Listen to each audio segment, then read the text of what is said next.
Itu gini ya, kalau soal sejarah dulu gini-gini harus lihat konteks zamannya. Petanya saat itu. Saat itu. Nah, akhirnya ketika Soeharto, nah menurut Pak Hartono Marjono nih, saya wawancara di sini, itu menurut kesimpulan dia, Soeharto itu dikhianati oleh orang-orang yang selama ini dia percaya. Saya lihat komentar-komentar tentang Soeharto ini di medsos ya. Luar biasa, Sat. Saya heran gini, banyak sekali orang-orang yang mungkin nggak ngerti tentang Soeharto. Nggak ngerti. Tapi dia hanya melihat kan sebetulnya faktor utama itu gini ya. Masalahnya itu karena reformasi ini gagal. Iya. Kalau kan yang dikatakan Mahfud MD itu, dulu kita numbangkan Soeharto karena faktor KKN, ya korupsi, kolusi, dan nepotisme. Nah sekarang kan Mahfud MD bilang, sekarang lebih parah dari zaman Soeharto. Gitu. Sekarang orang kan melihat yang merasakan zaman Soeharto dulu enak, kok sekarang lebih parah. Assalamualaikum warahmatullahi wabarakatuh. Assalamualaikum. Selamat datang di channel Adian Husaini. Alhamdulillah pagi ini saya kedatangan tamu, ya Mas Hadi atau Cak Hadi atau Kang Hadi, saya nggak tahu ya orang mana ini aslinya ya.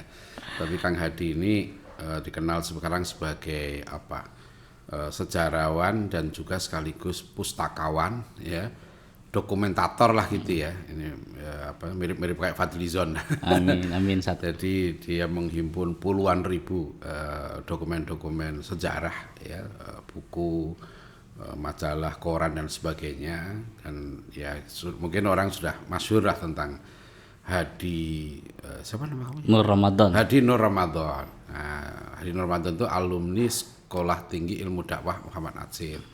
Dia dikenal juga sebagai pusdoknya, punya Yayasan Tamadun ya, pusat dokumentasi sejarah. Dan juga sekarang Mas Hadi ini kepala perpustakaan Dewan Dakwah Islamiyah Indonesia. Jadi penting untuk kita hadirkan ya, membaca hiruk pikuk situasi kondisi kita sekarang ini dan juga mengalami sejarahnya. Jadi nanti saya ngundang ya, apa sih, saya juga penasaran kan. Berarti kan Hadi waktu Pak Harto lengser 98 umur berapa? 11 tahun. 11 tahun saat. 11 tahun. SD. Nah, saya waktu 98 itu sudah jadi wartawan di Istana Melalang Buana saat 90. Jadi sudah peristiwa itu sudah sudah 20 berapa tahun yang lalu, 27 tahun yang lalu ya. Ya, itulah sejarah ya. Saya sekarang umur hampir 60 tahun.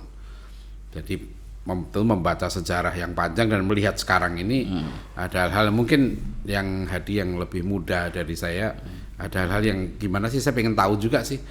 Membaca sekarang ini kayak apa gitu. Jangan-jangan beda nih dengan orang bilang generasi kolonial dengan generasi, kamu milenial atau apa ya? Pertengahan Gen Z.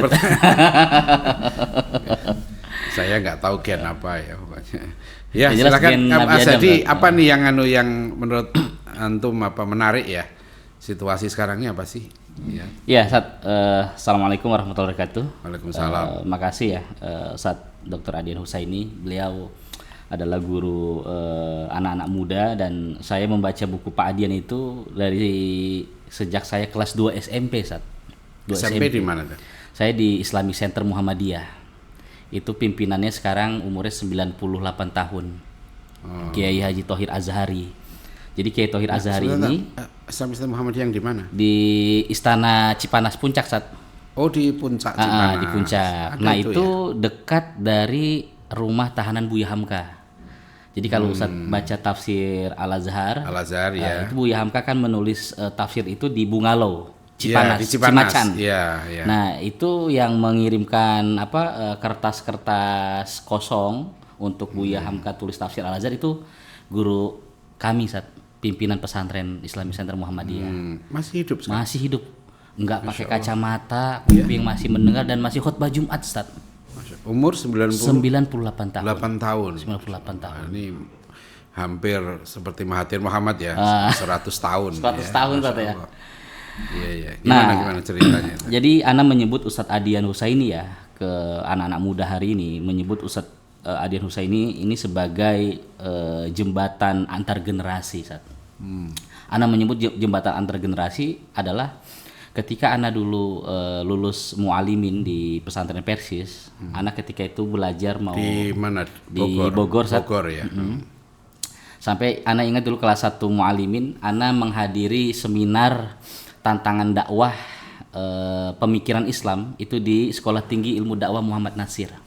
Ketika itu pembicaranya Dr. Adian Husaini. Ketika itu unik, kita angkat santri-santri mualimin 2 kelas. Ana boyong dari pesantren ikut sengaja kuliah ustadz gitu. Karena ketika itu hari Ahad dan gurunya juga nggak banyak yang hadir, jadi lebih baik kita ikut seminar. Seminarnya di mana? Di Dewan Dakwah yang ngadain saat itu STID Muhammad Nasir.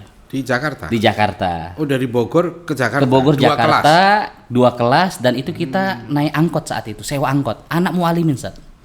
Iya. Ketika itu dari situ bismillah. Mualimin itu berarti SMA ya, SMA kelas berapa? Kelas 2. Oh, kelas 2. Kelas 2. Ketika itu anak bertekad bismillah, sepertinya saya harus sekolah di Sekolah Tinggi Ilmu Dakwah Muhammad Nasir.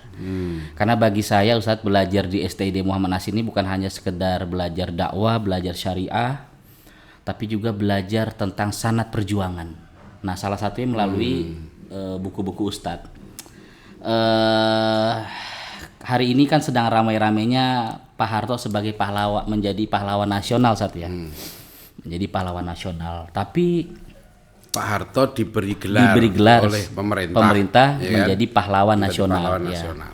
Sebelumnya Bung Karno juga diberi gelar oleh pemerintah menjadi pahlawan nasional. Bung Karno itu di masa Presiden SBY ya?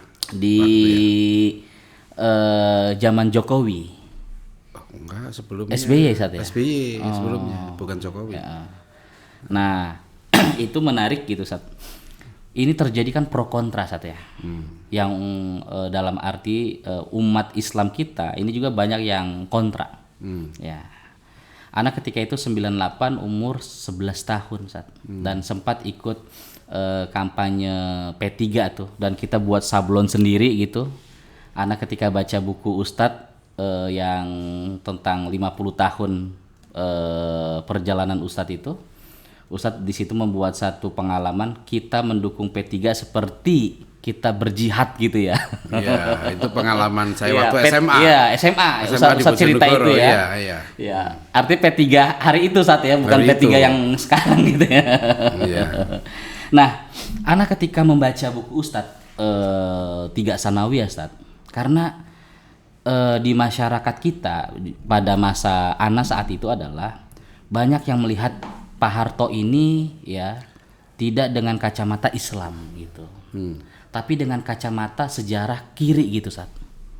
Ya pokoknya apapun yang berbau Orde Baru yaitu adalah harus dilawan. Tapi jangan lupa ya, berapa banyak juga kebijakan Orde Baru yang akhirnya itu punya peran dalam pembangunan dakwah Islam gitu Sat ya. Akhirnya Ana membaca buku Ustadz ya, ada 2 buku ini Masya Allah, dan ini Ana lihat ini tahun 95 Sat ya, buku Ustadz ini. Iya, dua-duanya itu 95. Tapi dan itu yang pertama, ini luar biasa. Buku ini yang tahun 95 4 kali cetak Sat. Ana baca di sini ya, 4 kali cetak. Ya, judulnya Habibie, Soeharto dan Islam. Lalu yang kedua Soeharto ya 98. Saya kira 2 buku ini yang perlu dibaca oleh anak muda hari ini Sat. Mengapa? Anak muda hari ini Sat, masalahnya adalah terjadi missing link, keterputusan sejarah. Jadi anak sempat kaget Sat ketika anak ke Yordan ketemu dengan mahasiswa Indonesia, teman-teman jurusan tafsir, usul fikih, hadis. Mereka buat kajian Malaka Circle. Namanya Sat Malaka Circle. Bukan Muhammad Nasir atau bukan tokoh-tokoh Islam gitu ya, atau Hamka dan sebagainya. Tapi ketika Ana tanya apakah mereka sudah baca buku-buku Tan Malaka, ternyata tidak banyak gitu. Nah, justru ketika Ana tanya apakah teman-teman baca buku Pak Adian Husaini, alhamdulillah gitu Tat. Jadi mereka baca buku Pak Adian yang temanya tema tentang pemikiran Islam, lalu kemudian tentang peradaban Islam. Nah, orang tidak banyak tahu Pak Adian ini adalah sebagai seorang penulis ya, sekaligus pengkaji tentang Orde Baru ya. Karena memang Pak Adian pernah cerita ke saya itu beliau sebagai seorang wartawan dan menulis ini jauh dari dekat gitu Sat ya. Nah mungkin Sat Ana ingin bertanya langsung ke Ustadz gitu ya. Apa latar belakang Ustadz menulis 2 buku ini Sat? Iya. Jadi saya kan sudah aktivis saya. Saya santri di SMA tahun 81 saya masuk pesantren. Tapi saya juga di SMA Negeri Jadi pagi sore Sut ya? Iya, bukan pagi sore siang malam. Oh, rumah pagi sore kayak rumah makan Sat. Karena saya subuh itu saya udah ngaji di pesantren Riyadhus Shalihin. Habis itu langsung ke sekolah SMA 2 kilo tuh. Masya Allah. Pulang siang kan, sore saya udah ngaji lagi Fathul Mu'in. Habis maghrib saya ngaji tahsin waktu itu. Terus habis isya ngaji lagi. Jadi saya sempat belajar pelajaran SMA itu hanya jam 2, jam 3 pagi. Gitu. Nah itu kapan mainnya Ustaz belajar terus gitu ya? Ya kita di pondok, kita kan santri. Santri ya? Mainnya kadang-kadang main bola. Main Kalau bola. pas misalnya malam Jumat itu jam 10-9 malam ya kita sepak bola pakai sarung. Malam-malam di pesantren itu hidup itu kayak main. Masya Allah. Kita masak ngeliwat sendiri gitu ya. Nah ini yang menarik ya teman-teman muda ya. Pak Adian pernah cerita ke Ana. Pak Adian ini ibunya ini penjahit Sat ya. Penjahit dan pedagang. Penjahit dan pedagang dan ayahnya seorang guru ya. Karena Pak Adian tuh sering cerita sering ditugasi oleh ibunya membeli kain ke pasar gitu ya. Iya, jaga toko, jaga toko di pasar ya. Nah, teman-teman pemirsa, Pak Adian ini beliau pernah katanya bisa ngejahit baju. Oh iya. Saya Ketua Ormas yang saya kira ini perlu diangkat ya, Ketua Ormas Islam bisa ngejahit baju gitu. Tapi itu dulu. Oh dulu ya. Kelas 3 SMP. 3 SMP 3 SMP itu saya sudah menerima jahitan. Jadi kalau menerima jahitan. Saya udah menerima order. Yang menjahit. Iya, saya jahit. Luar biasa. Celana saya sendiri, baju saya sendiri, dan saya menerima jahitan. Allahu Akbar. Itu kelas 3 SMP. Akhirnya SMA nggak sempat, saya mondok kan. SMA mondok gitu. Jadi di rumah itu kebetulan waktu itu saya di SMP itu ikut keterampilan menjahit. Karena bapak saya penjahit, ibu saya penjahit gitu loh. Jadi di rumah saya bisa. Akhirnya bukan hanya penjahit baju, tapi juga beliau penjahit kata. Jadi wartawan saat ya. Nah, yang ngajak saya jadi wartawan tuh Mas Zaim Ukhrawi. Zaim Ukhrawi. wartawan Republika ya saat itu ya. Tempo saat itu ya. Pak Zaim ya.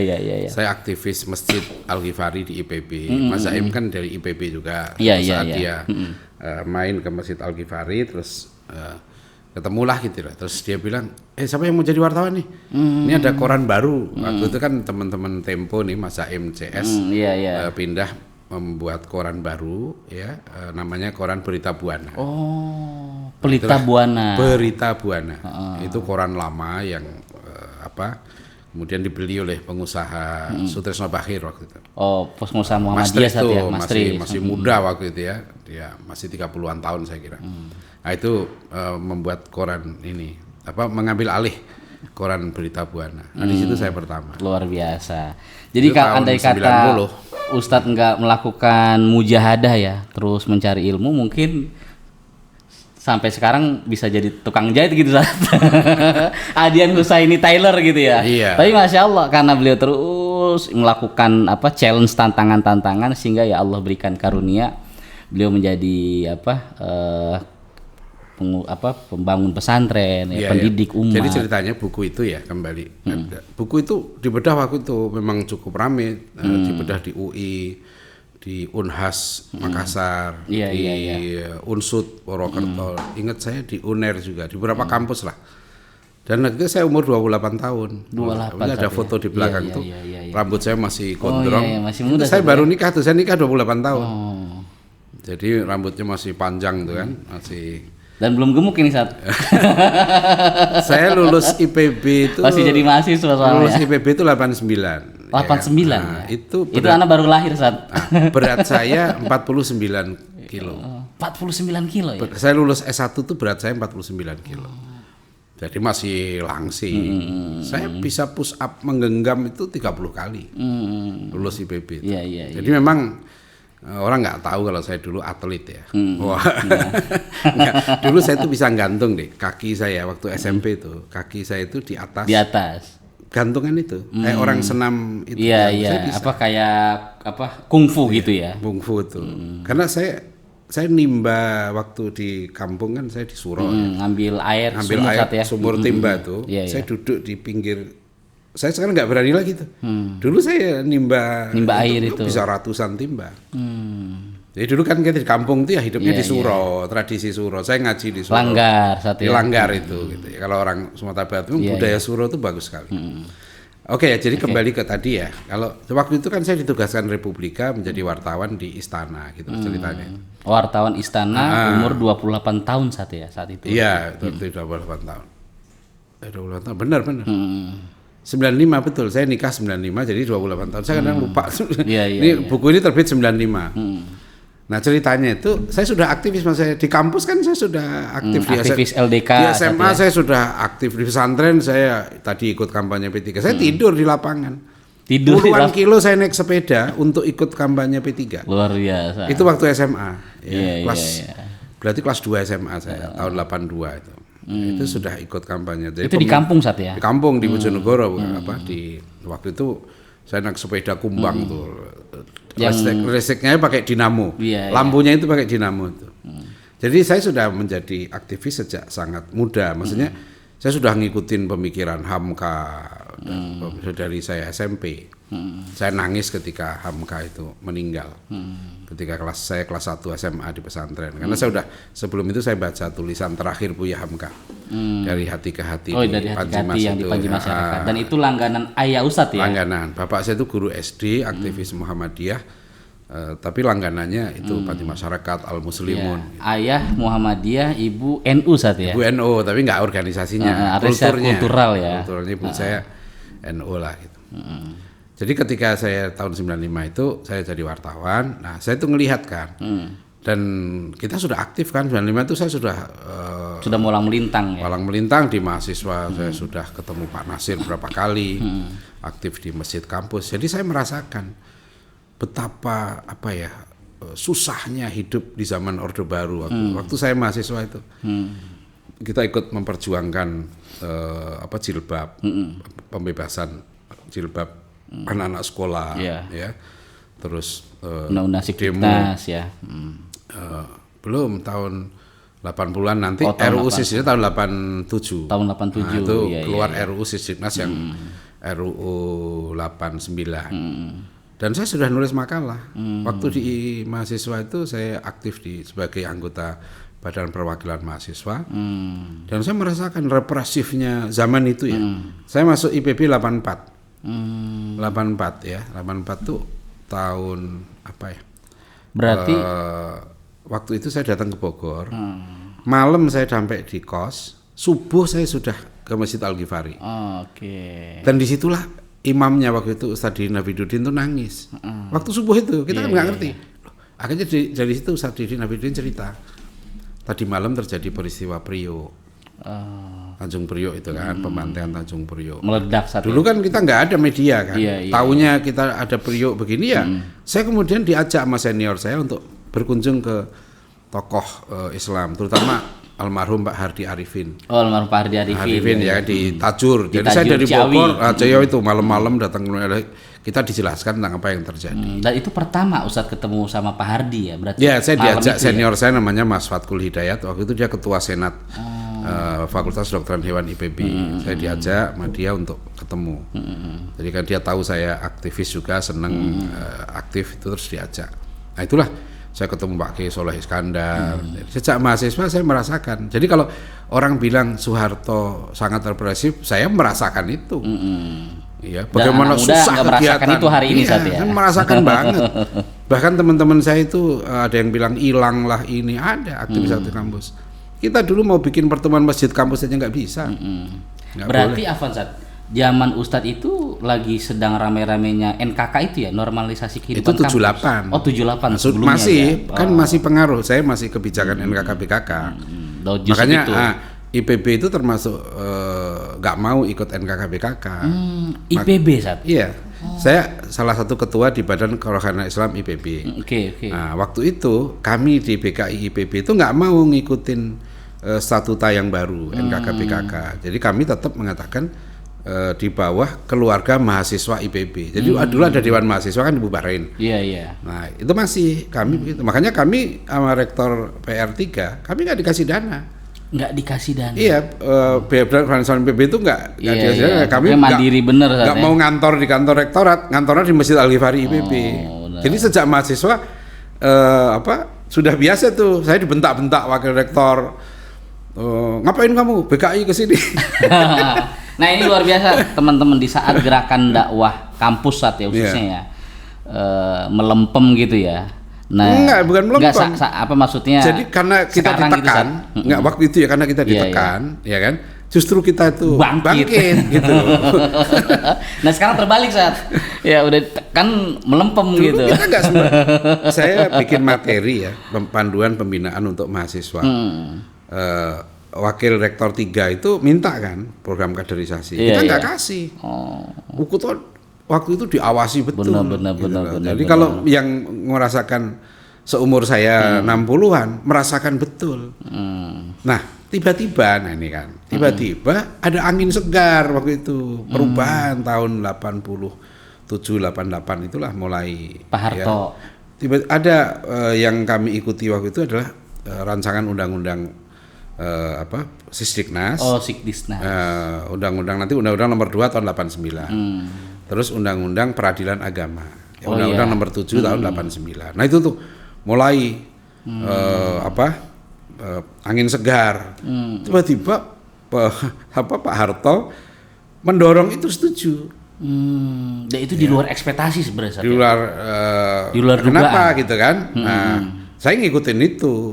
Bahkan saya juga mengkritik. Saya waktu mahasiswa itu dan buat makalah yang mengkritik gagasan Munawir Sajali. Reaktualisasi hukum Islam itu. Saya itu buat makalah mengkritik itu waktu saya mahasiswa. Luar biasa. Itu karena mahasiswa mahasiswa juga kan saya udah datang ke Pak Natsir waktu mahasiswa. Saya sudah membuat buku panduan untuk akidah pembinaan mahasiswa. Saya datang ke Pak Natsir 2 kali, saya diundang juga. Tahun 87 saya masuk pesantren Ulil Albab yang di UIK. Di UIK maaf. Itu kan. Iya. Nah, disitulah Pak Natsir yang meresmikan. Iya. Karena kan UIK itu Ulul Albab itu santri juga ada dari IPB luar biasa. Jadi tuh. saya itu mengenal dekat nih tokoh-tokoh Pak Natsir, apalagi tokoh-tokoh Dewan Dakwah kan dari saat saya mahasiswa.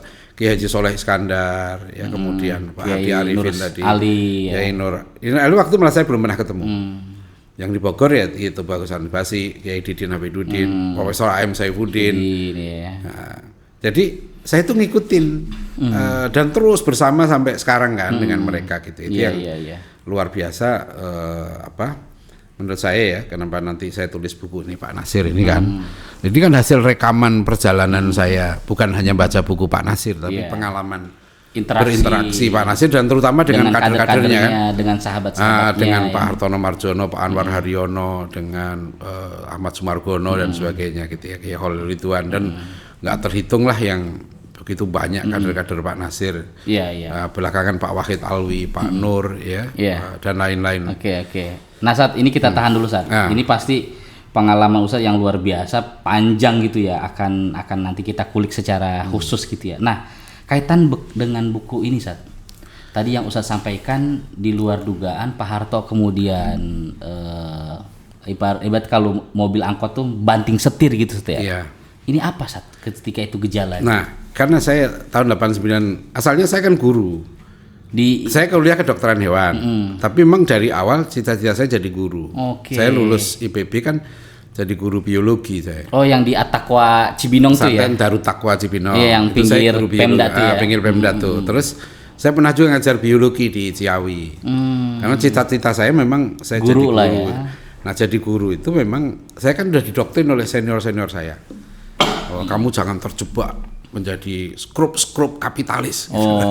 Jadi kan dulu gini, saya kerja kuliah di sini, nanti kerja kamu di sini kan gitu udah diarahin gitu disediain ya. Gitu disediain. Nah, saya ingin bebas kan. Saya ingin jadi guru tuh meskipun gajinya waktu itu saya 50.000 sebulan. Tapi itulah aktivitas yang. Tapi itu luar biasa. Artinya Ustadz yang dari satu kampung daerah di Bojonegoro ya, kehidupan keluarga yang kata Ustadz sangat sederhana, lalu kemudian enggak lah, ibu saya kaya. Orang kaya ya, mohon maaf. Ibunya Pak Din orang kaya, mohon maaf. Ibu saya itu, bayangkan waktu itu di kampung. Punya warung gitu ya. Di kampung itu ya, yang punya TV tahun 70-an itu langka. TV. Oh iya, saya baca. Orang kaya tuh. Ibu saya itu sudah punya TV tahun 70-an itu. Iya. Jadi orang-orang itu nonton TV di rumah saya itu bisa sampai tidur-tidur. Tapi sayangnya saat itu nggak dibebani bayar saat ya. Saya kuliah mau dibeliin rumah sama ibu saya. Allahu Akbar. Saya nggak mau. Saya mau dibeliin motor baru, saya nggak mau. Artinya kalau Ustadz mau hidup di dunia yang katakanlah ya tidak terlalu menantang gitu ya. Ya Ustadz yang ngalir aja gitu kan. Disediain pekerjaan. Ya karena tadi itu. Jadi kita banyak bergaul dengan tokoh-tokoh Islam. Jadi akhirnya yang kita pikirkan tuh dakwah aja. Oke, perjuangan. Dakwah. Apalagi saya ketemu dengan Pak Hartono Marjono di rumahnya kan sering banget ya. Oh iya. Dia selalu nasihati, jika kamu menolong agama Allah, maka pasti Allah akan menolong kamu. Udah ayatnya itu aja. Berarti ketika Ustadz ketemu Pak Hartono Marjono tuh ketika Ustadz sudah jadi wartawan dan aktivis KISDI berarti ya? Belum KISDI, sebelum KISDI ya? Kan nanti saya aktif KISDI itu 95-an lah. Nah para pemirsa, Pak Adian ini sebelum terlibat di yang lebih luas ya di Dewan Dakwah, juga pernah di Majelis Ulama Indonesia, di Komisi Kerukunan Umat Antar Beragama saat ya. Komisi Kerukunan Umat Beragama. Komisi Kerukunan Umat tahun 2000 beragama ya. Nah, beliau juga luar biasa KISDI Komite Indonesia Solidaritas untuk Dunia Islam. Komite Indonesia untuk Solidaritas Dunia Islam. Ini semua dunia Islam diurusi ya, sampai masalah sosis juga masalah sosis yang ada babinya diurusi gitu saat ya. Sampai termasuk, nah ini menarik. KISDI ini juga ketika Pak Adian menjadi wartawan, sekretaris KISDI ya, sudah bicara bagaimana keterlibatan umat punya andil dalam posisi perjuangan Islam. Jadi gini, nanti bisa memahami kondisi sekarang ya. Karena saya merasakan dari termasuk tokoh-tokoh kita kan, dari suasana sangat represif, tiba-tiba Soeharto itu berubah. Yang asalnya dia sangat mendengarkan saran-saran dari CSIS, Ali Murtopo dan lain-lain gitu kan. Tiba-tiba kan beralih tuh. Loh kok bergeser ke Islam gitu kan, mulai mengakomodir aspirasi-aspirasi Islam ya. Terutama tadi itu yang heboh betul itu ya Undang-Undang Sistem Pendidikan Nasional yang nanti mewajibkan setiap pelajar mendapatkan pelajaran agama sesuai dengan agama yang dianutnya dan keyakinannya masing-masing. Ya itu kan rame kan, karena waktu itu kan terus terang banyak anak-anak Muslim yang sekolah di sekolah-sekolah bukan Islam. Mereka dapat pelajaran agama bukan pelajaran agama Islam. Benar. Nah tokoh-tokoh Islam kan akhirnya bikin fatwa, termasuk terutama BKSPPI ya kan, yang bikin fatwa haram hukumnya menyekolahkan anak Muslim ke sekolah bukan Islam. Jadi suasana, kalau baca buku saya ini akan tergambar suasana betapa tokoh-tokoh kita itu sangat mengalami represi dari Orde Baru. Kan begitu Soeharto jadi, tokoh Islam ini kan baru selesai dari penjara represi PKI Orde Lama. Baru keluar dari penjara, gitu kan, Pak Natsir, Pak Yunan, Isa Ansori itu siapa, Buya Hamka. Nah, Prawoto. Ketika PKI tumbang, gitu kan kalau kita baca gitu, istilah bulan madu kan, waduh, umat Islam berharap banget nih, bahwa rezim Orde Baru ini akan memihak mereka, gitu ya. Aspirasi Islam bisa diterima, terutama Partai Masyumi dihidupkan lagi. Tapi kan kemudian harapan itu amsyong gitu orangnya. Kandas ya. Kandas kan tahun 67 surat dari Mr. Muhammad Umar itu Pak ditolak oleh Pak Harto bahwa Masyumi tidak bisa dihidupkan lagi. Nah, rupanya disitulah Orde Baru punya pikiran bahwa yang penting sekarang ini pembangunan. Kan ini antitesa dari Orde Lama. Orde Lama ideologi kebebasan. Kan kita itu selalu gitu tuh. Demokrasi liberal. Dibilang ribut terus, jatuh bangun pemerintahan. Jadi demokrasi terpimpin. Demokrasi terpimpin, Soekarno jadi sangat kuat ya. Kebablasan. Muncul Orde Baru. Kan gitu nih. Orang benci sama Soekarno waktu itu kan suasananya kan sampai begitu tuh. Orang marah kan Soekarno. Nah, muncullah Orde Baru kan. Akhirnya zaman itu apapun yang berbau Soekarno, termasuk nanti yang baik-baik dari Soekarno, udah nggak hilang semua. Iya. Susah banget itu. Saya misalnya menjelaskan tentang Bung Karno di buku saya ini ya, berbeda berdialog berjuang bersama. Saya tuh mengungkap beberapa bukan hanya jasa hebatnya Soekarno. Terutama ketika membentuk Panitia 9. Ya. Jadi kita kan harus adil nih menilai Soekarno di mana kehebatannya. Di situ Pak Natsir kan kita contoh. Pak Natsir sangat waktu mosi integral itu jualan Pak Natsir apa? Kan Soekarno Hatta. Iya kan? Kenapa orang-orang sampai yang RI yang negara Jogja kan? Itu mau menerima ide Natsir untuk membubarkan diri kan? Natsir punya jaminan. Kita tuh punya Soekarno Hatta, gitu loh, ya kan. Jadi kalau nggak usah khawatir kan gitu, mereka nggak punya kan, gitu logikanya. Bener. Begitu diangkat Soekarno Hatta, semua akan nerima. Dan Pak Natsir berjiwa besar. Ya kan. Bahkan ketika Bung Karno meninggal pun Pak Natsir dia bilang saya tidak dendam. Pak Rum juga dan semua orang-orang Masyumi kan, itu mengakui Soekarno. Jadi padahal suasana waktu itu ketika berharap dengan Orde Baru, Amsyong ternyata Orde Baru ini nggak kalah represifnya. Tapi disitulah satu yang Ustadz pernah bilang, disinilah keikhlasan dari orang-orang Masyumi Ustadz ya. Tidak menaruh dendam, ya, tidak menyimpan dendam, dan kalau bahasa Pak Taufik Abdullah itu, Profesor Taufik Abdullah, ya sudahlah kita berdamai dengan masa lalu saja, berdamai dengan sejarah gitu ya. Pak Harto punya kekurangannya ya di awal-awal masa Orde Baru, tapi kan di buku ini luar biasa. Di buku ini Ustadz menceritakan dengan detail, dengan secara kronik gitu ya. Pak Harto begitu dekat dengan Islam. Iya, ini kan ketika orang waktu itu kan kenapa buku ini rame, jadi diskusi rame. Waktu buku ini dianggap kontroversi. Oke, sebelum kontroversi, Ustadz cerita, Pak Adin pernah cerita. Di buku ini ketika Pak Adian nulis, yang pertama diundang di berbagai kampus, ya, dari SingStar lah saat itu. Yang kedua, kalau nggak salah Ustadz dari keuntungan royalti ini bisa beli mobil ya, kalau nggak salah pernah cerita ya? Enggak. Saya kira enggak, karena yang mobil dulu Kijang apa? Iya enggak sampai. Nggak sampai ya? Penulis buku tuh waktu itu nggak sampai. Oh iya. Dan ini juga enggak meledak seperti buku motivasi gitu enggak.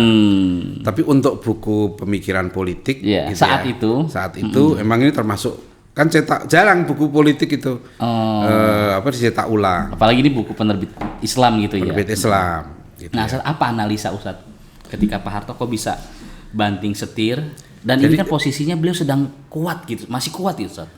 Masih kuat, tapi kan memang perasaan ketidakpuasan itu dengan sebelumnya banyak lah faktor-faktor kan, apalagi nanti puncaknya 97 ya, krisis ekonomi itu kan Pak Harto mau nggak mau akhirnya tunduk dengan IMF dan lain-lain. Nah tapi kalau ini kita mencoba menjelaskan ya kenapa sih kok tokoh-tokoh Islam itu nanti bisa memaafkan Soeharto itu, terutama yang banyak jadi sumber saya di situ adalah AM Fatwa. Almarhum Pak Fatwa. Almarhum AM Fatwa itu. AM Fatwa itu saya deket banget waktu itu, sampai arsip-arsipnya semua itu diserahkan ke saya. Dari yang Ustadz pernah cerita ya. Nah, meskipun itu akhirnya saya nggak sanggup ya, saya balikin lagi ke Pak Fatwa ya. Jadi Pak Fatwa itu luar biasa kan, penyiksaan yang dialami oleh Pak Fatwa ketika tokoh petisi juga. Tokoh petisi 50 ya kan, Pak Natsir di situ. Itu kalau bicara soal kezaliman rezim Orde Baru waktu itu, kaya lah kita. Tapi kan saya itu waktu itu muda ya, anak muda. Kok bapak-bapak kita begini nih. Bayangkan Bang Imad tuh masuk penjara. Iya kan? Masuk penjara 78 masuk penjara ITB, dia. penggerak kampus. Tapi kemudian ketika Ijmi, siapa motornya? Ya Amin Rais, Bang Imad, semua kan tokoh-tokoh yang Adi Sasono Pak Nasir gitu kader-kader Pak Nasir yang mereka semua dulunya kontra semua sama Soeharto. Korban Orde Baru. Korban Orde Baru semua. Dan bahkan saat itu Bang Imad kalau nggak salah ya pernah menyebut Pak Harto itu sebagai Firaun gitu ya. Jadi gini, saya itu tahun 84 ya kan. Itu udah ngalami lah bagaimana masa garam zaman lah ya. saya mahasiswa, ya kan. Aktivis-aktivis Islam mahasiswa itu di kampus saja, nggak mau masjid Amal Bakti Muslim Pancasila. Oke. Itu kan disebut masjid teror. Iya. Bahkan Masjid Istiqlal itu masjid teror loh di mata kami dulu waktu mahasiswa tuh. Saking bencinya sama Orde Baru. Iya kan. Dan itu Yayasan Amal Bakti Muslimin Pancasila itu yang dia bangun masjid saat betul, dia bangun masjid tapi menindas. Iya. Ya, gimana kita nggak boleh? Disebut anak mahasiswa masih teror ya. Masih teror. Istiqlal di Brawijaya itu dulu ada masjid. Brawijaya Malang ya. Universitas Brawijaya Malang tuh ada masjid Raden Patah. Terus di sebelahnya didirikan Masjid Amal Bakti Muslim Pancasila kan. Iya. Mahasiswa nggak mau sholat di sini. Luar biasa. Terus tahun 84-85 MH kan bikin puisi itu Lautan Caknun Jilbab. ya, MH Najib. Iya. Lautan Jilbab. Lautan Jilbab, ya benar-benar. Itu puisinya luar biasa. Kan karena melawan pelarangan jilbab itu. Nah, apa namanya? Caknun apa waktu itu? Salah satu guyon dia. Masjid Pancasila itu kan ada kata Allah di atasnya. Oh iya. Terus dikasih segi dikurung. Iya, kurung. Saya masih ingat tuh, Caknun itu ngeritik itu luar biasa. Loh, Allah kok dikurung? Nah, gitu. Jadi itu bahasa padahal yang itu ini ya logo ya. Jadi kalau soal ngalami represif, aduh kita bukan hanya melihat, ngalamin. Dan saya dengar tokoh-tokoh kita itu, masya Allah. Nah, disitulah di buku saya ini di 98 ini. Ada wawancara saya dengan Pak Hartono Mardjono waktu itu sebagai wakil ketua DPA Dewan Pertimbangan Agung. Nah, tapi dulu Pak Hartono Mardjono ini adalah ketua Partai Persatuan Pembangunan DKI Jakarta. P3 70 tahun DKI 78. Ya? Itu satu-satunya provinsi yang P3 menang. Dulu kan di Jakarta saat. Ya, di seluruh Indonesia. Oh iya, iya. Makanya dulu saya bilang saya ikut P3 karena merasa jihad gitu kan. Itu seru lah itu dan betul ulama-ulama NU semua dan semua ormas itu datang ke P3 saat ya. Rumah besar itu benar ya. Jurkam P3 zaman itu ya. Kalau melawan Golkar waktu itu seperti jihad.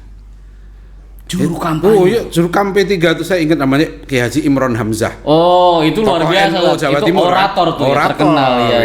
Dia kalau ngomong sedap banget. Geledek ya kalau ngomong ya. Termasuk Sukron Makmun. Iya, Sukron yang masih sekarang ya.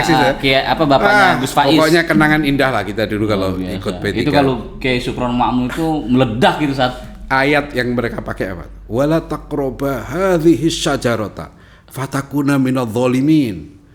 Jangan kalian dekati pohon itu. Nah, Golkar maksudnya. Pohon beringin maksudnya. Pohon beringin gitu loh. Jangan kalian dekati pohon itu. Nanti kamu masuk orang-orang yang zalim. Iya. Tapi Golkar nggak mau kalah. Dia kerahkan ulama-ulama. Nanti Ka'bah ini suci. Jangan sampai dirusak. Bawa dengan politik ya. Bukan gitu. Maksudnya gambarnya jangan dicoblos. Kan ngerusak Ka'bah itu. Nah, itu wah tuh. Jadi agama itu menjadi isu. Benar. Golkar juga nggak kalah. Kuatnya dalam soal agama ya, simbol kan, meskipun dia partai dan kiai-kiai juga banyak yang ke Golkar kan, cari FDI dan lain-lain. Kita tuh gini ya, kalau soal sejarah dulu gini-gini harus lihat konteks zamannya. Petanya saat itu.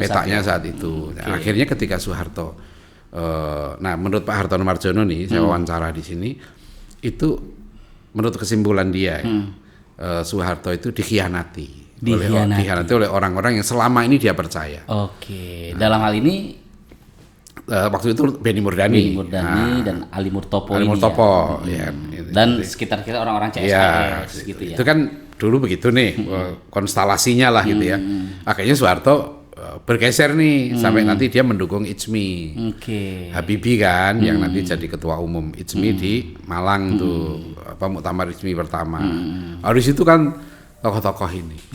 Nah, Ijmi inilah yang nanti selalu disebut ini sektarian. Isunya mau menegakkan syariat Islam, Indonesia jadi negara Islam.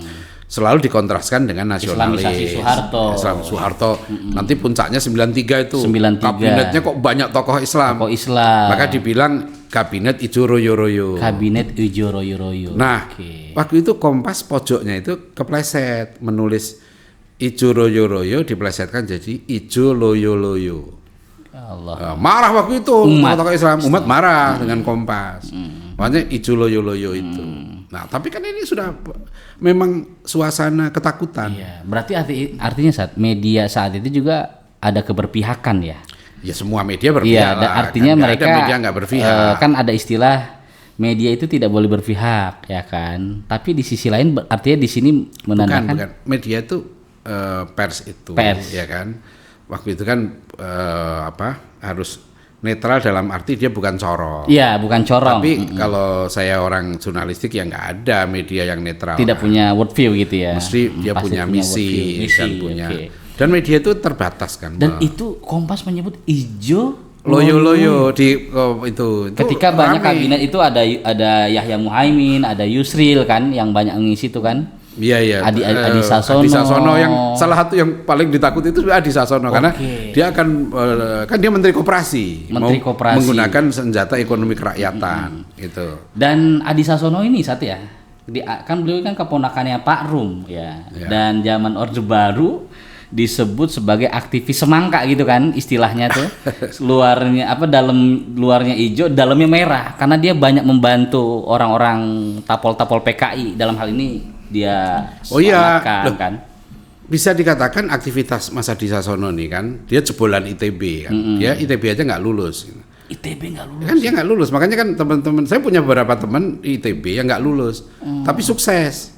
Makanya dia kalau mau contoh ya kuliah nggak lulus tapi sukses jadi menteri Adi Sasono. Belajarlah ke ITB. Farid Gaban dulu ada teman saya Eko Supriyanto. Farid Gaban itu ITB nggak lulus ya. Jadi dulu gini ITB itu nggak lulus aja hebat. Sukses, gitu. Apalagi lulus sebenarnya. Nggak begitu mereka bilang. Belum tentu yang lulus itu sukses. Oh gitu. Lo kan profesional. Farid Gaban meskipun tapi kan dia penulis profesional. Nah kembali ke tadi itu ya. Jadi ketika tokoh-tokoh Islam itu masuk ke situ, berubah tuh suasananya. Jadi tokoh-tokoh kita menerima, ya. Jadi akhirnya begini, Soeharto itu begini karena dapat input yang salah. Informan. Sebetulnya Soeharto ini kan benihnya Muhammadiyah. Nah itu kan akhirnya muncul orang. Dan ternyata selama dia memimpin Orde Baru itu, dia intensif loh. Berhubungan dengan Pak Air Fakhrudin memang nggak banyak diekspos. Benar-benar. Dan Buya Hamka banyak menceritakan betapa beberapa hal dia klarifikasi, ya kan.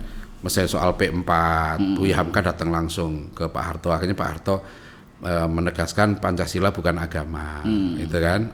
Hingga ditaruhlah di kebudayaan di Kementerian Kebudayaan. Jadi Pak Harto itu tokoh-tokoh Islam diem-diem selama dia memimpin, itu dekat. Gitu kan.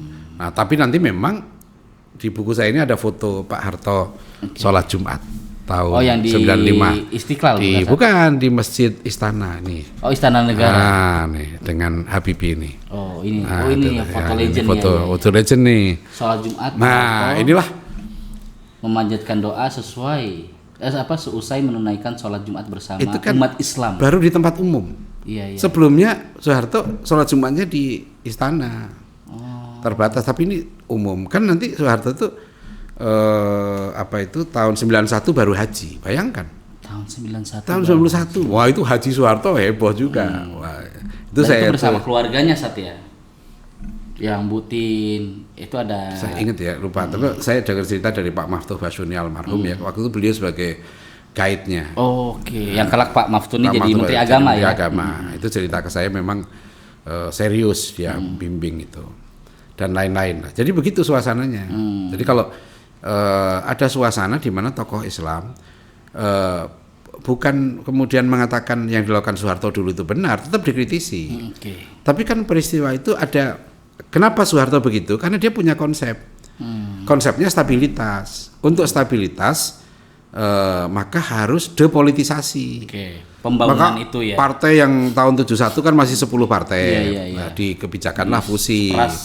Itu kan ditulis semua oleh Ali Murtopo di strategi pembangunan. Jadi ini sebetulnya Soeharto menerapkan konsep itu, maka dia nggak mau ada ideologisasi, ya kan? Nah disitulah tokoh-tokoh kita nyebut itu de-islamisasi, sekularisasi, ya. Karena teorinya kan memang mereka bilang kalau mau demokratisasi harus sekuler, gitu loh. Nah sekarang teori Soeharto ini berhasil menumbuhkan ekonomi segala macam, tapi sebetulnya ada dampak yang serius juga dari sini, yaitu dampak merebaknya penyakit hubud dunia. Ya, memang ini jarang dibahas ini kalau dampak dari pembangunan konsep Orde Baru. Orang sekarang hanya merasakan, loh, kok zaman kan selalu mengatakan gitu ya, zaman Soekarno begini akhir-akhirnya kan, inflasi 600%, Soeharto kayak Anar Gonggong lah sejarawan bilang gitu kan. Soeharto ini membangun negara yang udah hancur gitu loh. Makanya ada istilah zamanku enak toh. Iya. Nah, sebenarnya kan sekarang ini ribut kenapa sih? Sebenarnya saya sudah oke lah, Soeharto itu menuai. Kan di buku saya ini jelas sekali. Sebetulnya Soeharto menurut saya terlambat melakukan perbaikan. Terlambat dalam arti apa?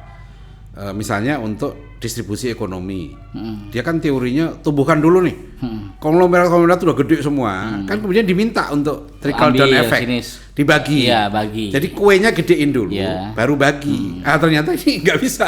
Setelah gede, yang gede nggak mau bagi kan gitu. Yang kaya makin kaya, yang miskin makin miskin. Aparat-aparatnya, ya itu yang nggak bisa. Sama lah siapapun gubernur, wali kota segala macam, dia bagus nih. Tapi di lapangan siapa yang jalanin kebijakan? Sama kayak Pak Prabowo ini, MBG begini. Di lapangan siapa yang menjalankan? Itu penting kan. Ya, jadi sama Anies Baswedan jadi gubernur. Kan bukan hanya Pak Anies, siapa yang di lapangan? Soeharto juga eksekutornya itu. Makanya saya udah lama nih nggak mau membahas masalah ini lagi. Ya, sudahlah, itu sudah biarkan berlalu. Kita sekarang ini ke depan gitu loh. Karena semua punya sikap waktu itu ya. Sekarang kan orang harus belajar, kita harus belajar dari sejarah. Tidak semuanya kita benar gitu ya. Memang evaluasi. Yang dulu misalnya sangat anti syariah, sekarang terbukti bahwa syariat Islam itu tidak menakutkan. Kan dan gitu. Pak Harto akhirnya juga mendukung muamalah dan lain-lain. Akhirnya sekarang saya malah mengingatkan pada teman-teman. Ya, kemarin saya ketemu Menteri Koperasi, ketemu Menteri Menko Pangan, saya kata, dulu ya Pak Harto pernah loh ngasih kesempatan pada umat Islam, ya waktu zaman Pak Habibie itu.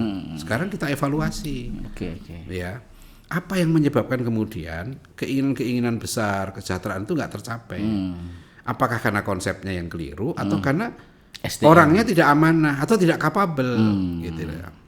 Karena itu lebih penting sekarang. Sebab ini nggak akan selesai. Misalnya gini kan, siapa sih yang setuju dengan semua pahlawan? Ya, sama lah dengan penguasa, kan makanya kita adakan pemilihan. Pak Prabowo itu nggak sampai 60%, kan? Pak SBY dulu juga begitu. Semua di Amerika juga begitu. Tapi begitu dia memimpin, ya sudah kan dia memimpin sekarang. Apakah kita semua setuju? Enggak lah, banyak yang kita nggak setuju. Ya tapi karena dia sudah memimpin, kita ingin negara kita ini baik, negara kita ini makmur, negara kita berjalan bersama dengan di buku ini. Nah itu berbeda, berdialog, berjuang bersama. Kan ini dulu kalau Soekarno, Natsir, ya kan Pak Natsir bilang kami berdebat dengan Bung Karno. Bayangkan di buku percakapan antar generasi. Ya sama buku ini yang buku Bung Karno apa namanya? Di bawah bendera revolusi. Kan itu ada judul Islam Sontoloyo. Itu kan istilah Bung Karno. Islam Sontoloyo kan dijawab sama Hasan. Ya. Hasan bilang Soekarno apa? Saudara insinyur berotak lumpur. Zaman itu polemiknya keras. Tapi itu saudara insinyur ya. Saudara insinyur berotak lumpur kan itu perdebatan. Tapi di buku di bawah bendera revolusi ya, di sini saya tulis nih. Ya, ada 12 surat Bung Karno kepada Hasan. Iya. Ya kan? Dari yang surat-surat Islam di Ende itu surat Islam di Ende kan, 2 menyebut Muhammad Natsir. Iya. Bung Karno jelas punya kesalahan menurut saya. Ya, kesalahan fatalnya ya Nasakom itu. Benar. Dan memenjarakan tokoh-tokoh sosialis. Tapi kalau kita lihat ya, apakah 100% Bung Karno salah dalam soal itu? Bung Karno menjalankan politik dia karena dia benci kapitalisme. dalam melawan kapitalisme dia harus merangkul kiri kan gitu waktu itu ya. Sehingga sebagian orang Islam kemudian berpikir seperti posisi NU kan. Kan posisi NU dulu kita bilang NU tuh ikut Nasakom. Tapi ingat tokoh-tokoh NU menjelaskan politiknya dia ikut Nasakom itu untuk apa? Membentengi Bung Karno dari pengaruh PKI. Nah ini kan dalam politik ada dimensi nih. Ya, kan ada cerita lah seorang sultan yang bunuh anaknya di meja makan. Kalau dari segi fenomenanya itu kejam. Tapi kenapa sultan itu membunuh anaknya di meja makan? Karena dia tahu laporan intelijen anaknya ini menggalang pemberontakan. Kalau nggak dibunuh satu orang ini, ribuan orang akan mati. Nah, dalam politik itu begitu. Ya, Soeharto jelas lah. Saya mengalami kok. Bagaimana kejamnya apa itu? Orde Baru, Tanjung Priok kayak apa gitu ya. Bahkan almarhum Pak Fatwa yang tadi Ustadz intens secara langsung ya. Ini kan korban. Beliau pernah disetrum, ya pernah mengalami gegar otak dan sebagainya. Tapi beliau itu ketika Pak Harto menjadi pahlawan nasional, beliau mendukung gitu, San.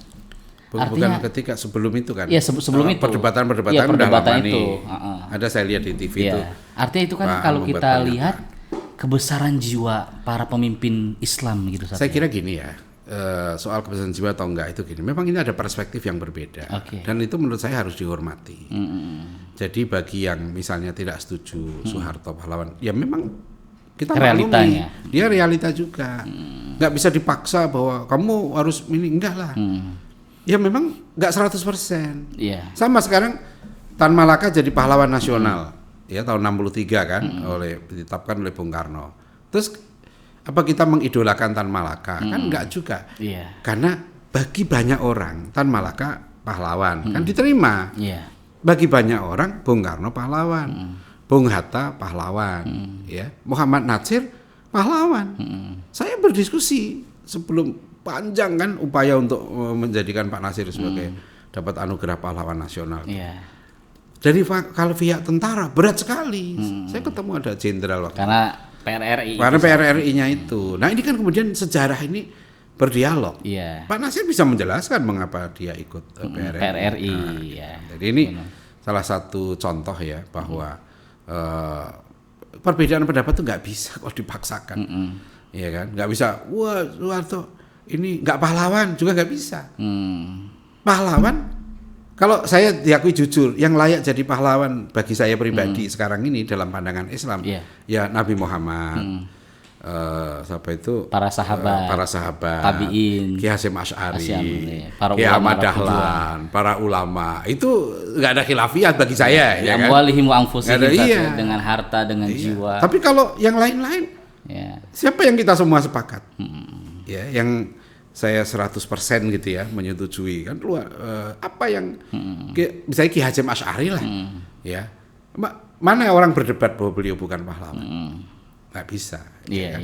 Jadi ini ya seperti di Ponorogo dan lain-lain kan itu jelas Pak. Tapi kalau orang nanti mengkulik betul di Ponorogo apakah di Ponorogo ada kelemahannya dan lain sebagainya. Nanti lihat di film Cut Nyak Dien itu menarik sekali, ada di akhir film Cut Nyak Dien yang dibuat oleh zaman Eros dulu Jarot, yang Christine Hakim. Itu ada dilema yang dihadapi oleh panglimanya itu kan. Panglima perangnya Cut Nyak Dien ini melihat Cut Nyak Dien itu nggak mungkin menang dan dia udah buta, udah tua, udah ini. Tapi Cut Nyak Dien nggak mau menyerah. Dan pasukan saat itu sudah banyak yang tewas. Sudah realistis lah. Akhirnya panglimanya Cut Nyak Dien ini apa? Dia datang ke Belanda kan. Menyelamatkan Cut Nyak Dien, menunjukkan tempat persembunyian, tapi dia minta jaminan buat Cut Nyak Dien nanti diperlakukan dengan baik, dirawat, ya, dan dihormati tetap sebagai pemimpin. Dan Panglima Belandanya menyanggupi itu kan. Tapi tetap aja yang terjadi, Cut Nyak Dien marah, dia menuduh panglimanya ini pengkhianat. Gitu ya. Nah, itu saya melihat ada di situ kan. Terjadi pergolakan batin kan. Apa ini? Ini dia pahlawan apa bukan nih panglimanya ini gitu, menyelamatkan Cut Nyak Dien apa pengkhianat. Nah, dia berpikir untuk menyelamatkan realistis lah. Realistis. Sama dengan ketika perundingan, sama dengan two state solution waktu kita perundingan. Kan menarik kenapa Bung Hatta mau membayar rampasan perang ke Belanda. Itu juga menarik itu perdebatan itu kan. Dalam kita dijajah kok, kita bayar ganti rugi yang KMB ya, Korporasi Meja Bundar. Iya. Itu Bung Hatta pengkhianat enggak itu? Kita dijajah kok bayar rampasan perang ke Belanda. Tapi Bung Hatta kan berpikir, jadi udah bayar, yang penting kita merdeka dulu. Kita dapat sesuatu, ya kita bayar, duit bisa kita cari. Tapi kemerdekaan ini momentumnya nggak lewat, kan gitu. Nanti di situ juga saya sekarang mencoba memahami. Dan dalam mazhab Tan Malaka itu tidak dibenarkan. Nggak dibenarkan, gitu kan. Nah, jadi kita sekarang nih mau berdebat sampai kapan? Ya kan. Jadi benar. Tentang Soeharto pahlawan ini, ya sudah. Yang mau Soeharto pahlawan, ya kita hormati. Jumlahnya banyak. Yang mau nggak Soeharto pahlawan itu menjadi catatan. Dan luar biasa Ustaz, yang mendukung ya Pak Harto menjadi pahlawan nasional kan ini ormas-ormas Islam. Yang sebenarnya yang tadi Ustadz sampaikan, ormas-ormas Islam ini pada masa Pak Harto berjaya ya korban mengalami tekanan jiwa betul pada masa-masa. Karena orang Islam itu melihat pada misi dan orang itu bisa berubah di akhir hayatnya itu Ustadz. Dan jadi, amal itu kan dilihat dari akhir hayat. Saya dulu itu kan beda pendapat dengan Pak Deliar Nur. Waktu saya wartawan kan saya wawancara Pak Deliar Nur kan tetap melihat Soeharto ini berpolitik. Pak Harto merangkul Ijmi kan. Pak Deliar Nur kan berpendapat Ijmi itu alat politiknya Soeharto untuk merangkul umat Islam karena dia sudah lemah. Di kalangan tokoh Islam juga beda pendapat. Jadi saya waktu itu bergaul juga kan dengan orang-orang yang beda pendapat soal Ijmi. Ada yang ya saya alhamdulillah menikmati aja gitu kan. Yang ini begini, yang ini saya wawancara begini, wawancara begini. Dan itu kekayaan hazanah kita. Hazanah saya pikir yang nggak setuju ini menjadi catatan. Nanti penguasa berikutnya jangan lo begini gitu. Itu menjadi legacy ke depan. Menjadi legacy kan begitu nih. Kan sekarang kita ini presidennya Prabowo nih, ya kan. Ya sudah, ini sudah terjadi. Pak Prabowo punya ini dan banyak rakyat. Saya lihat komentar-komentar tentang Soeharto ini di medsos ya. Luar biasa, Sat. Saya heran gini, banyak sekali orang-orang yang mungkin nggak ngerti tentang Soeharto. Nggak ngerti. Tapi dia hanya melihat kan sebetulnya faktor utama itu gini artinya. Masalahnya itu karena reformasi ini gagal. Kalau kan yang dikatakan Mahfud MD itu, dulu kita numbangkan Soeharto karena faktor KKN, ya korupsi, kolusi, dan nepotisme. Nah sekarang kan Mahfud MD bilang sekarang lebih parah dari zaman Soeharto, gitu. Sekarang orang kan melihat yang merasakan zaman Soeharto dulu enak, kok sekarang lebih parah. Akhirnya begitu lihat orang demo, coba komentarnya lihat tuh, udahlah. Coba bayangkan kalau reformasi ini berhasil, KPK memberantas korupsi, gitu ya, benar-benar terus apa itu dan institusi kesejahteraannya, ya kan, masyarakat kita tambah bagus, nggak relevan, kan ini politik ini situasional. Sekarang ini karena 27 tahun reformasi, rakyat tidak merasakan itu aja sekarang, dan itu nggak bisa dipaksa. Mau dipaksa. Saya nggak tahu ya apakah ini ada yang kan soal wacana Soeharto ini udah lama, berapa tahun yang lalu kan yang fatwa sebelum meninggal itu. Sebelum meninggal. Dan itu ramai kan perdebatan, saya lihat di TV itu ada perdebatan itu. Jadi itulah ya. Jadi mungkin saya tutup begini. Kalau pengamat-pengamat politik Indonesianis ini itu melihat Orde Baru dari 32 tahun itu pemerintah Soeharto itu menjadi 3 paling enggak itu. Tiga periode hubungannya Soeharto Orde Baru dengan Islam nih. Satu periode Bulan Madu 67 gitu kan. Nah kemudian setelah itu 70 ke sini itu periode antagonis. Nah, 60 atau 70 lah ya, tahun 70 sampai 84. Nah itu tuh. Berarti periode. Ingat waktu itu kan kasus asas tunggal 83 ya kan? PMP. Wah, banyak banget tokoh-tokoh kita itu protes dengan mengalami. Tapi kalau kita lihat cara berpikirnya Orde Baru waktu itu kan memang diideologisasi. Udah deh, jangan bicara negara Islam, jangan bicara syariat. Pokoknya kita bersatu dan bangun ekonomi makmur, kan gitu teorinya. Dan ternyata ada hasilnya, ya kan? Orang merasakan hasil apa itu pendidikan, ekonomi Orde Baru kan dirasakan. Dan yang unik apa? Pak Nasir mendukung loh kebijakan pembangunan Orde Baru.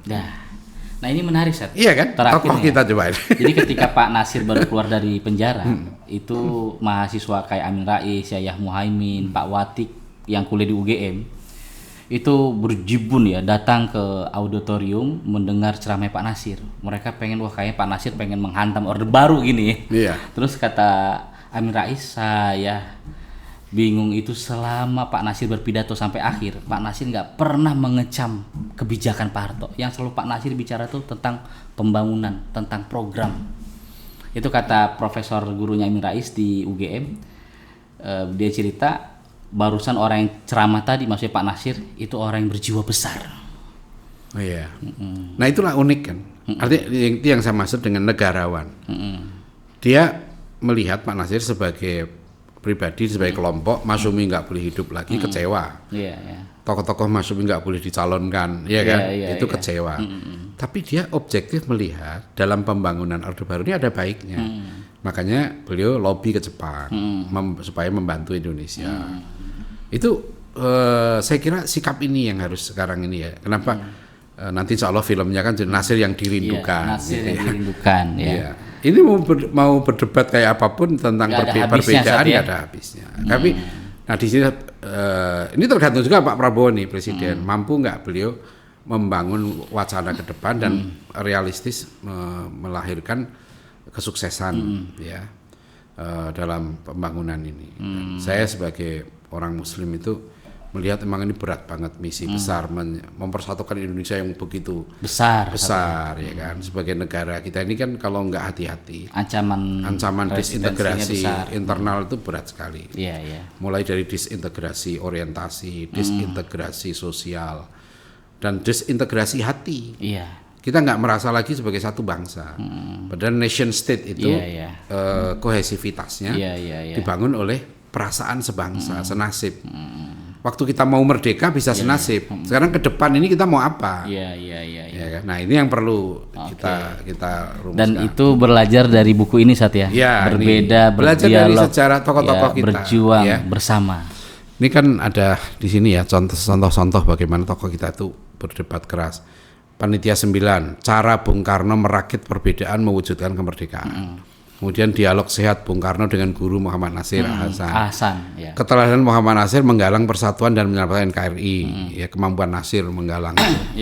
Hatta Nasir berjuang bersama mewujudkan universitas pertama milik Indonesia. Ini luar biasa juga nih. Secara ideologi politik Hatta dan Nasir beda. Tahun 45 itu kan.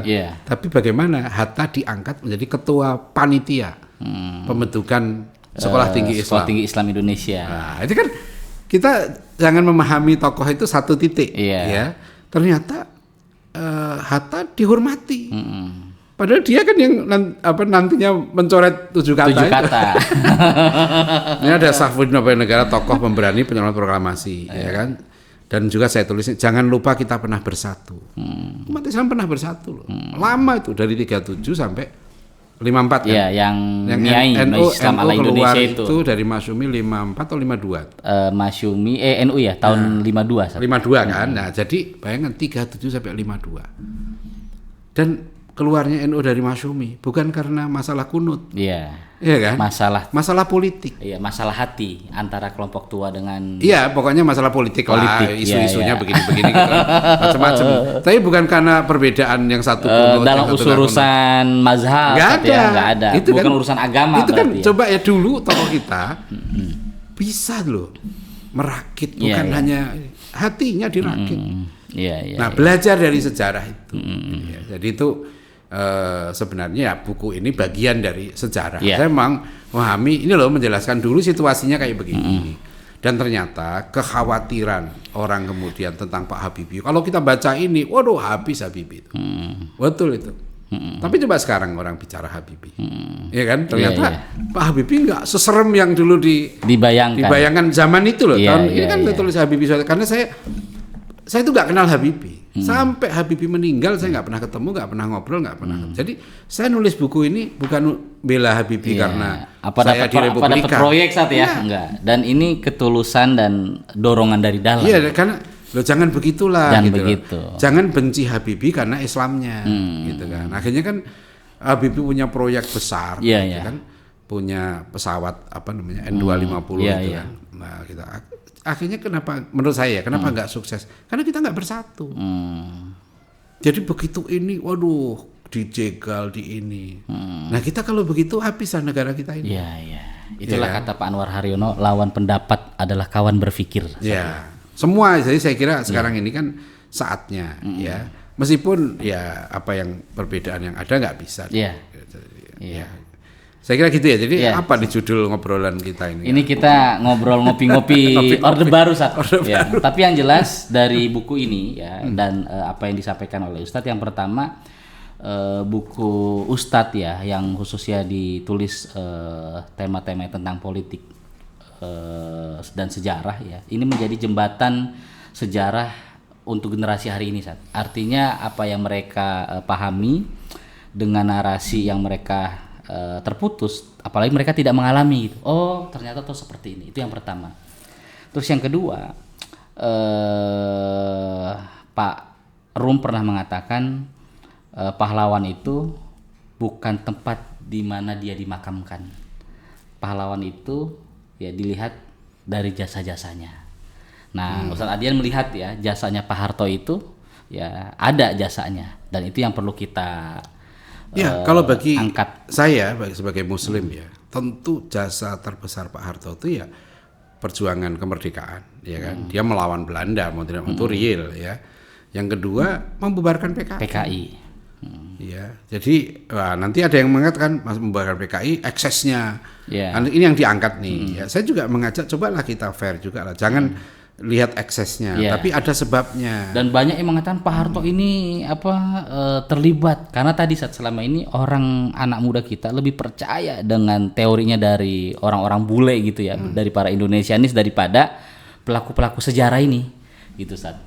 Nah itu nanti saya punya cerita sendiri karena saya waktu itu kan wartawan di istana ya, dan setelah Pak Harto turun ya, itu kami wartawan tuh sempat ngobrol panjang gitu, santai, dia pakai cerutu, pakai sarung gitu ya, ngobrol, termasuk itu kita tanyain semua, dan dia jawab dengan enteng, santai, termasuk hubungan dia dengan Untung, dengan ini ya, kita tidak tahu lah, ya kan saya lihat faktornya karena saya selalu berpikir mencoba untuk memahami ya, bahwa Soeharto begini, ya kan, nah kalau tadi kan bicara tentang jasanya bagi umat Islam yang dirasakan oleh umat Islam sekarang, selalu kan kita andaikan Pak Harto nggak membubarkan PKI, apa jadinya sekarang ini negeri kita ya? Apa jadinya dengan Muhammadiyah? Apa jadinya dengan padahal yang saat lain-lain? Itu PKI sedang berada di atas angin betul, didukung oleh Soviet.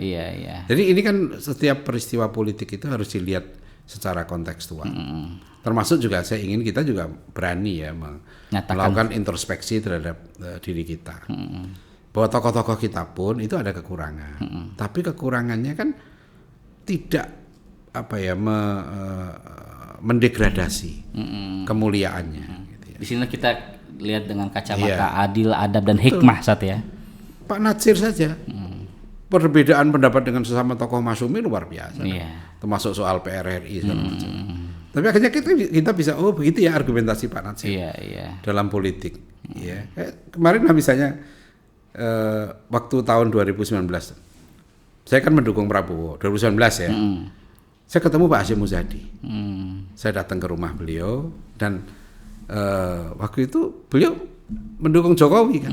Saya tanya ke beliau itu istihadnya Pak Hasyim Muzadi itu saya tanya karena saya masih wartawan kan nggak pernah mati. Saya suka klarifikasi kan, kenapa Pak Kiai mendukung Jokowi, dan argumentasinya saya nggak bisa sampaikan gitu ya. Tapi dia argumentasi off the record. Jadi argumentasi Pak Hasyim Muzadi itu bisa difahami karena beliau sekarang sudah wafat ya. Berarti kalau off the record kalau datang ke Ustadz disampaikan ya, tapi kalau di sini nggak boleh ya. Jadi makanya waktu beliau jadi One Team Press zaman Pak Jokowi, saya diundang oleh beliau ke One Team Press. Oleh Pak Hasyim Muzadi. Jadi saya memahami artinya di situ kita itu ada berbeda, ya kan. Waktu itu 2019 kan tajam banget nih 0102. Ya, tapi apa kemudian kita antipati kan enggak juga, enggak begitu. Saya lihat Pak Natsir zaman Pak Harto, kenapa Buya Hamka di tengah represifnya Soeharto pada umat Islam, Buya Hamka menerima. tawaran untuk menjadi ketua MUI. Itu susah diterima gitu kan. Tapi lihat apa sikap Buya Hamka, ya kan? Beliau minta pendapat para tokoh-tokoh. Beliau datang ke Pak Nasir, ke tokoh-tokoh. Itu cerita benar satu. Saya buku ini, rekaman yang saya tulis dalam buku ini itu pendapat tokoh-tokoh Islam. Iya kan? Iya. Opininya Pak Anwar Haryono, opininya Hartono Marjono, opininya kita langsung dapat ini saripatinya. Nah, itulah yang waktu itu saya sebagai wartawan kan nggak berhak berpendapat. Iya. Tapi tokoh-tokoh ini apa sih pendapatnya tentang Soeharto? Itu yang saya sajikan. Ya. Luar biasa para pemirsa, ini kaya data ya tentang Orde Baru, dan saya kira buku ini ya jangan dibilang kaya lah. Itu kalau saya melihat buku saya ini sekelumit dari fakta besar, ya kan. Tapi mungkin yang Ustaz ceritakan di luar buku ini juga banyak. Iya. Jadi kan di luar ada banyak. Sudut pandang 32 tahun gimana kita motret. Dalam 2 buku kan mungkin 32 tahun itu kalau kita tulis buku 1000 jilid. 1000 jilid. Iya kan. Kalau buku ini kan terlalu kecil sama dengan buku yang lain. Dan ini bukunya luar biasa, hanya 121 halaman ya, dan ini juga 98 halaman ya. Iya, sayangnya udah nggak terbit lagi nih. Dalam tahun 95. Ya udah berapa tahun tuh? Jadi bisa udah dicari, 30 tahun persis, 30 tahun buku ini. Bisa dicari di toko-toko buku lawas mungkin mungkin ke Divabook ada. Atau Divabook sih ya. Divabook ya, mungkin nanti terpaksa kalau penerbitnya nggak ada lagi di Divabook ya. Bisa di sini nih Divabook yang banyak menerbitkan buku-buku Dr. Adi Maksa ini. Terima kasih nih Kang Hadi, kayaknya kurang nih ya. Ini episode habis ini kita. Ini episode pertama. Kita insya Allah nanti hadir lagi di Adian Husaini Podcast. Banyak fakta-fakta yang perlu kita kaji, kita ungkap, kita gali untuk generasi hari ini. Jadi saya ingin berpesan begini ya, dalam silahkan yang tidak setuju itu belajarlah dengan tokoh-tokoh kita dulu ya kan. Kebesaran jiwanya perbedaan pendapat ya. Dan nggak ada gunanya kita saling membenci kan. Nanti di akhirat juga hisab kita masing-masing. Jawab kita masing-masing ya. Terima kasih Mas Hadi ya, Masya Allah nih para pemirsa channel Adian Husaini ya, jangan lupa subscribe ya, sebarkan, komen boleh ya, nggak komen juga nggak apa-apa ya, supaya Insya Allah kita akan hadir lagi dengan perbincangan yang mungkin tidak banyak dibicarakan orang. Hal-hal yang kalau dulu kan kita off the record-nya gitu ya. Atau hal yang di balik layar ya, di balik layar berita ini apa sih sebenarnya gitu. Terima kasih sekali lagi. Assalamualaikum warahmatullahi wabarakatuh. Waalaikumsalam warahmatullahi wabarakatuh.